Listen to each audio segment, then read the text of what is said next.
lately, since starting to hire people and then letting my first guy go and trying to bring on another guy, and then just a couple hard projects, I feel like I've been treading water.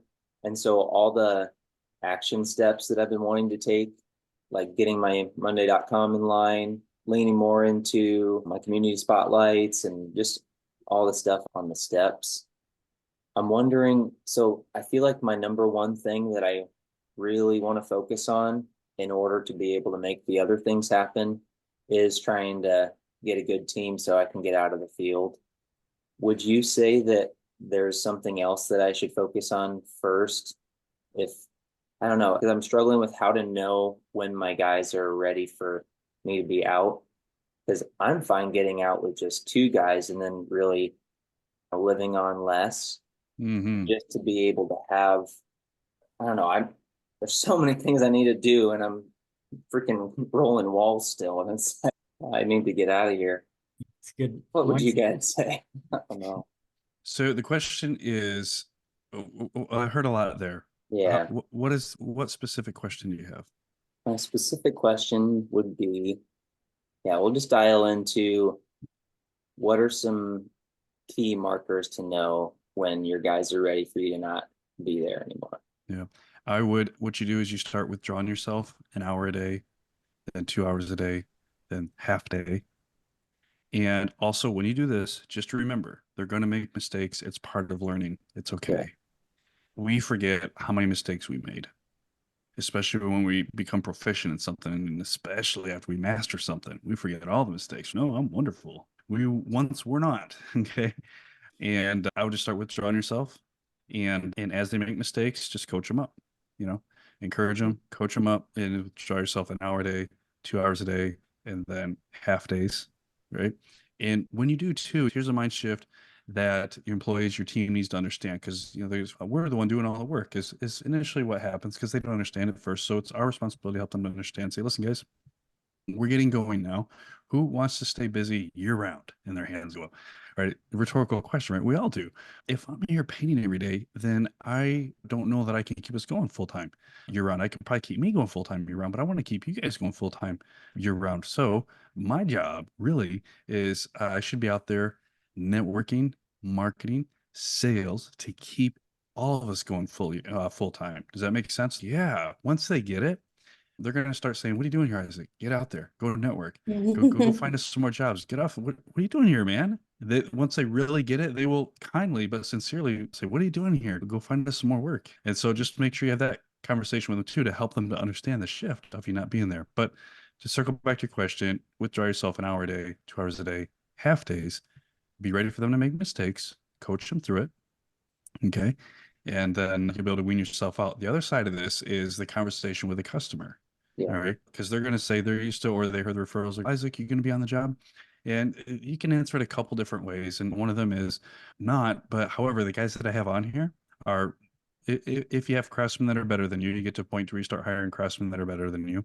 But two, you can say the guys that the painters, the craftsmen that I'm going to have working on your home, they're 100% focused on your home. They're not going to be interrupted by phone calls and customers and phones dinging and binging. If I were here, I wouldn't get a lot done anyway. But my guys have been personally trained by me and will probably do a better job than I will for you too, and better experience. And I remember there were times I'd stop by the job and customers say, "What are you doing here?" I'm sorry. I was expecting, "Hey, Steve, what are you doing here?" I just pop by to say hi. They're like, "These guys got it." You know? Yeah. Yeah. So I'm really excited to hear that you can jump out at two. That is very Yeah. wise and very frugal of you. That Yes. is Yes. awesome. That is the fastest path to success.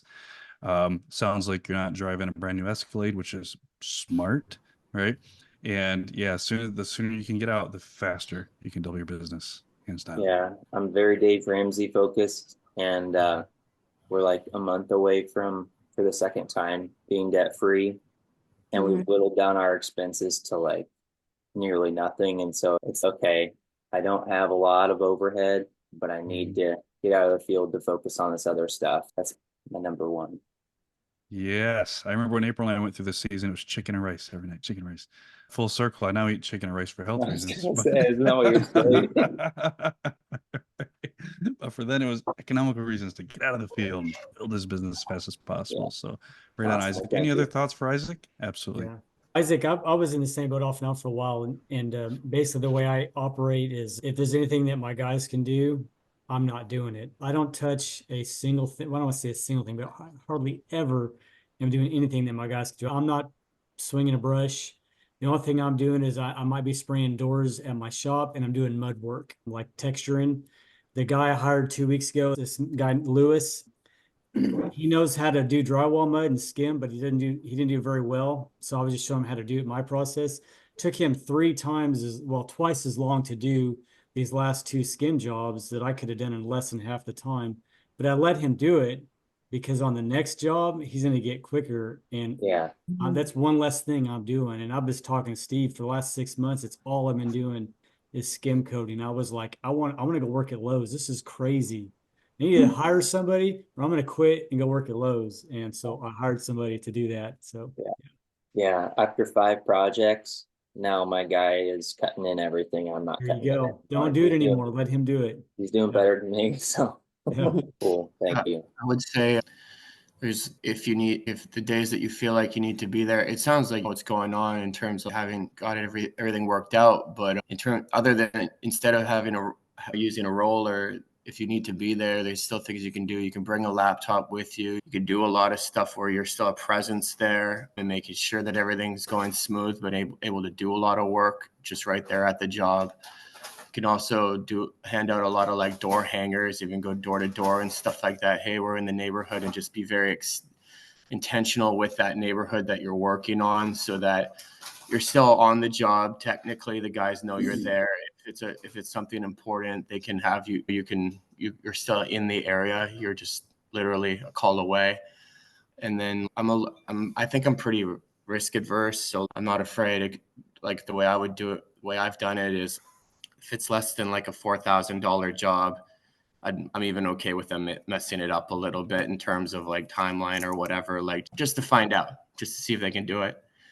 It's worth finding out to me. If they can't do it, they can't do it. But if they can, I'm glad I tried. And it's never going to be, the stakes are never too high, right? So those are some of my thoughts when I'm trying to get away from the roller, because they'll suck you in. Oh yeah. Final words of encouragement too for everybody trying to get out of the field is that of clients who have built $1 million businesses and have never painted their life. So how do they do it? It wasn't an option, right? So sometimes because we start off as technicians, that's your problem. That's your biggest problem. You're like, I've got to fix it. I know how to do it. Nobody can do it as good as I can. That's your biggest challenge. If you get rid of that, in fact, I would encourage the book, I don't see it behind me now, Goals.